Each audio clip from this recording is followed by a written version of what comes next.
What's up everybody, and welcome to the channel. So you saw the title, you saw the thumbnail. Today's video is kind of a feeler about selling the GTR. Now I've owned this car, we're almost at the 5-year mark. Truly has been the greatest car I've ever owned and one of the most fun cars I have ever driven. I've driven hundreds of cars ranging from normal cars to $500,000 Lamborghinis. So it's been a really cool experience being, running a YouTube channel, doing all of this for a living, being able to drive some amazing cars. But my car still is in the top 5, especially modified. The GTRs have so much drama, so much character, and yet it is nothing to maintain. Bulletproof reliable. It has been the greatest car ever. You can literally do anything in a car like this. It is mind-blowing. When I bought this 5 years ago, I never thought that it would achieve so many goals by just being such a cool car. It can do everything, and it truly is an amazing car. So with that said, kind of a feeler to see about selling it. There are other cars that I would love to own, and due to the fact that the GTR market has been so strong ever since I bought it, the car has appreciated in value tremendously. So it's worth a pretty good chunk of change. Some stock ones in my area sold for around 85 grand. This one, with all the mods and everything, can probably get 90 to 95 grand out of it. With that said, if somebody does want to actually buy it, I might not say no to an offer in that range right now. There is one car particularly out there for sale for a really good price that I could buy if I sold this today.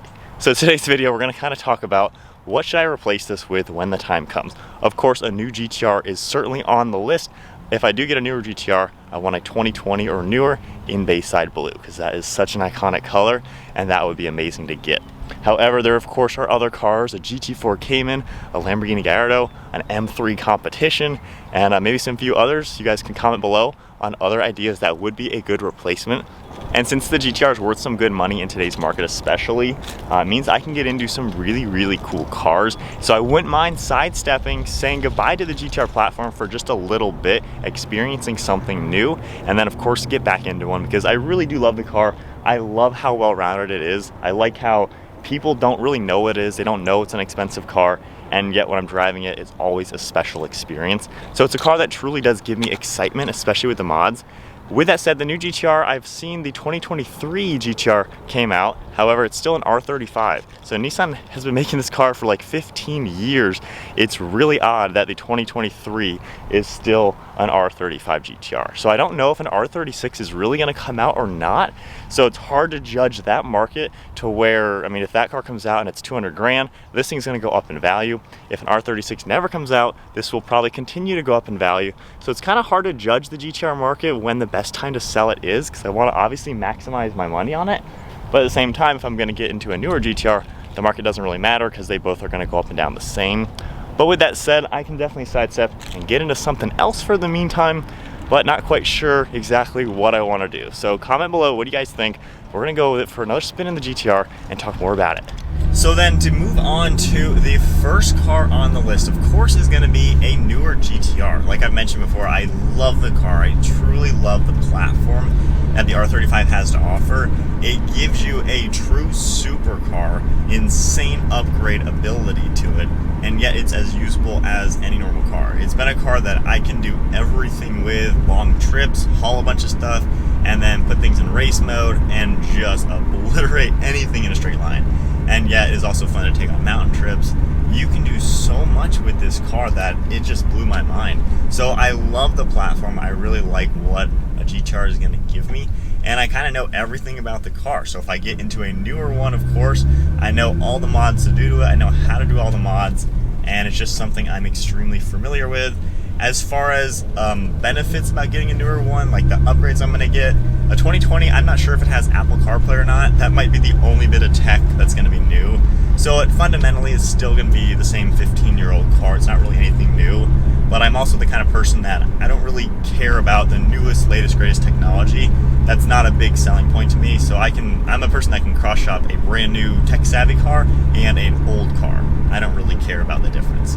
So to me, I don't really care that it's not some fancy new generation or anything like that, but it's newer than my car. It's got a few newer things. It's a little bit more refined, a little bit less clunky. So there are some benefits. It's basically a better version of my own car. So that's certainly a great option. Another option is the Lamborghini Gallardo. Now that has been my childhood dream car since I was 10 years old. I have a model car, one that I got for Christmas when I was 10. Still have that model car and I look at it every single day. So to achieve my bucket list dream car is definitely something pretty awesome to be able to do. Benefits with that, of course, is the childhood dream car, so checking that off the list, obtaining a Lamborghini, of course, just that name is pretty cool. It's a car that I personally wanted for such a long time, and to me, it is the best looking car ever made. I think it looks so good. So every time I walk into my garage, I know I would be like, my jaw would hit the floor because it is insane looking. I love that car. Drawbacks, it is an old car. There's not really any technology in it. However, I would only get the second gen, which is the LP generation. First gen Gallardos, they seem a little old to me, so a little older than my spectrum of what I would like as an old car. They just feel a little old. The LP generation, 2009 and newer, it feels more like my brother's Audi R8, which obviously it's the same platform, but that car, it feels old school, but with some modern tech. The Lambo, it would have navigation, backup camera, maybe parking sensors, can't remember, but that's enough technology. That's all I really need is built-in navigation. And it's still a up-to-date, modern, reliable car, so I'm not really too worried about that stuff. Drawbacks with it, really just, obviously it's probably the most expensive one on my list, not practical at all. Not sure how well that would fly under the radar. I really do value being able to take this wherever I want, and nobody looks at me like I'm anything special, not that I am, but I feel like a Lamborghini, even if I got a black one or something, not sure if that could ever fly under the radar. Not too sure. I've never owned something like that, so I don't really know. But that, of course, is a pretty cool car. It's not nearly as fast as my car. My wife's Audi S3 is probably faster than the Gallardo anyway, so it's not like I need that to be crazy fast. So that could be a downfall. It's old school with a single clutch transmission. And I don't know, it definitely would be an amazing experience to own that car. Not sure how long term that would be, just because it is kind of an old dated car, but that would definitely be a pretty sweet upgrade. So number 3 on the list, a Porsche Cayman GT4. So the GT4 RS, out of the question. That's pretty hard to get, very expensive, and just too raw of a car anyways. But a GT4, whether it be a first gen or even a brand new one, maybe you're not brand new because that would take like a year or so to get, but a used one of them, I found a really nice one for $90,000. So it'd be nearly an even swap from this car.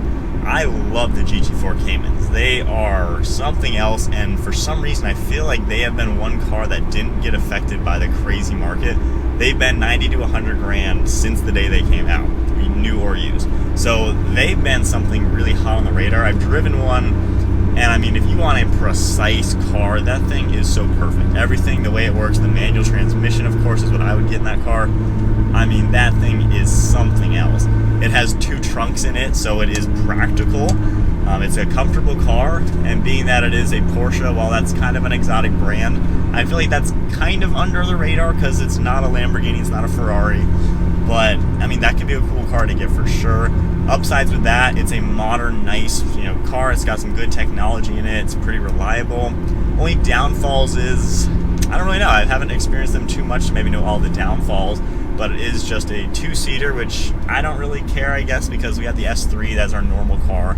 So I don't necessarily need a replacement to this car to be as practical as this.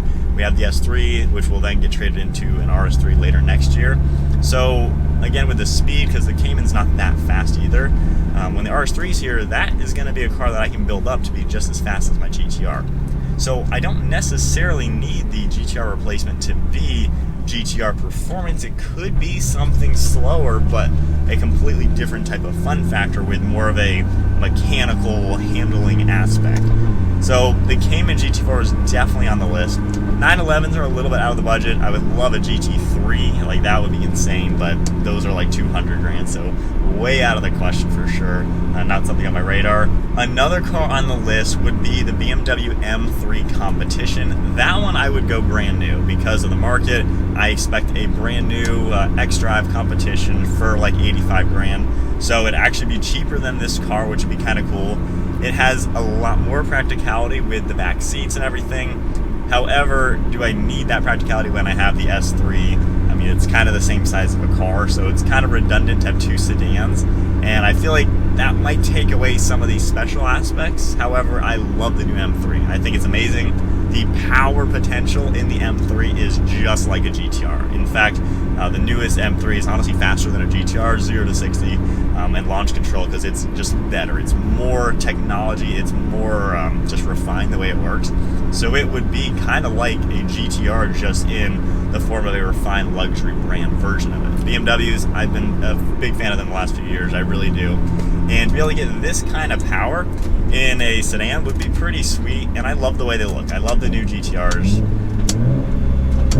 But to have this power,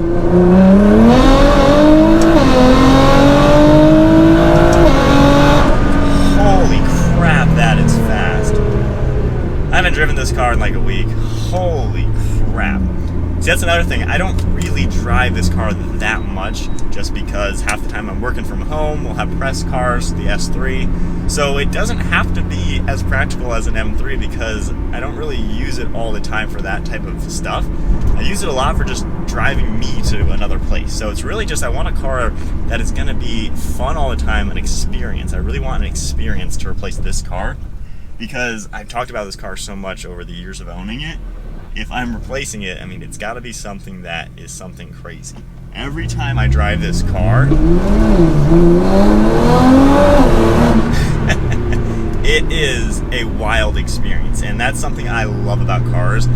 I could not for the life of me see owning a normal car, like a Toyota Camry or something. Nothing against people who own normal cars, just for me, I love something that is fun and different and puts a smile on my face every time I'm behind the wheel. And the GTR is a huge benchmark. A stock GTR isn't that crazy. I know some of you have probably only ever driven a stock one. Not that crazy of a car. Its launch control 0 to 60 is about the only cool thing it can do. But once you modify it like mine with nearly 700 horsepower, flex fuel and stuff like that, I mean, it turns into a wild experience to where you are on your toes, you gotta muscle this car, you gotta handle this car, and it is something special that I have loved. I love that aspect with the car. So the next car, it has to be something that I can get into every single time. And I mean that literally, every single time I get behind the wheel, it has to be something where I am smiling and like just pumped to drive.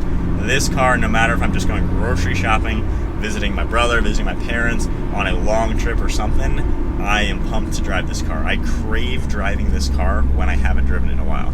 When I'm gone for a week traveling or something, I am craving to get home to take this for a quick spin. Like, I just love it. I love what it has to offer. And the next car has to be that. Comment below, though, I'd love to hear your thoughts on other cars. Kind of the budget would be less than 130. That's kind of the top, I would say. So it's got to be, obviously, affordable for me.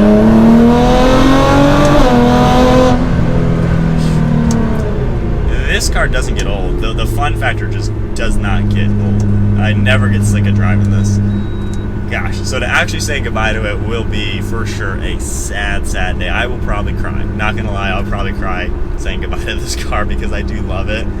But those are my top 4. A newer GTR would be great to just build the same thing, just a newer, little bit more refined version. The Lambo, like I said, childhood dream car. It'd be a really cool experience to have that car. It'd be pretty epic for sure. GT4 Cayman is just a perfect, precise handling car. It'd be really cool to have something that could handle just the turns. I love doing mountain road trips, and I know that thing would be the best car out of the mountains. The M3 also, really cool idea just because I love that car. I love how cool that sedan is. It's a normal car, but the mods on that are just like this. So I can literally get a GTR, but with all that new modern technology, which I've never really had in a car. So it'd be a pretty cool way to have a car that's like new and modern and usable, but then insanely fast. Other cars on the list, not really too sure what really speaks to me. I'd love to hear your guys' thoughts. Now, as far as timing, I do kind of want to wait until I get the new Z to sell this. However, there is one car I've been watching for like 2 weeks. I have already talked with the dealership about it. They did give me an offer for a trade-in on this car, however, kind of low, and it would just be if I traded this in bone stock. So that's probably not the way to go to trade this in, because I'd be leaving like 20 grand on the table, quite honestly, because I can sell this modified and probably get the most out of it like I did on my Toyota Supra. But if someone were to right now, maybe send me a message or something, if you wanted to buy this for the price range I'm looking at, then I could literally turn around and buy that other car I'm thinking of right this second. So if that doesn't happen, like if that car ends up selling and no one right now is quite interested in this, then I'll probably hold off on listing this, like legit listing this for sale, until the Z's here, because I don't really justify having one car. I don't think we can quite do just the S3 at the house. It's definitely nice to each have our own car for sure. So that's kind of my plan. If this happens to sell right now, I can turn around and buy something to replace it right now, which would be really, really cool. And I wouldn't hate if that situation worked out. I'm not gonna tell you what that other car is. I don't want to spoil the surprise if that happens. And at least once the Z's here, I can sell this, just take the money, and wait until the next car I find it. Because those cars aren't the easiest to find, especially in today's market. It's kind of a few pop up every now and then. So it'd be a car that if I sold this right now and didn't have something to replace it with, I'd be out of car for could be a couple months, which I wouldn't want to do. But that is then it for today's video. Kind of just a feeler about if I were to list this car. And like I said, if it doesn't sell right now for just someone randomly messaging me, I'm not going to list it until the Z's here. So that's kind of my thoughts on future replacing this car. I think we're getting to the end of it just because 5 years later, I wouldn't mind to switch it up. And whether it be for a newer GTR just to get into a newer one, or sidestep a little bit for the meantime, I guess we'll have to see what happens. If you enjoyed the video, be sure to give it a thumbs up, hit that subscribe button, stay tuned for plenty more content, and I'll see you all in the next video.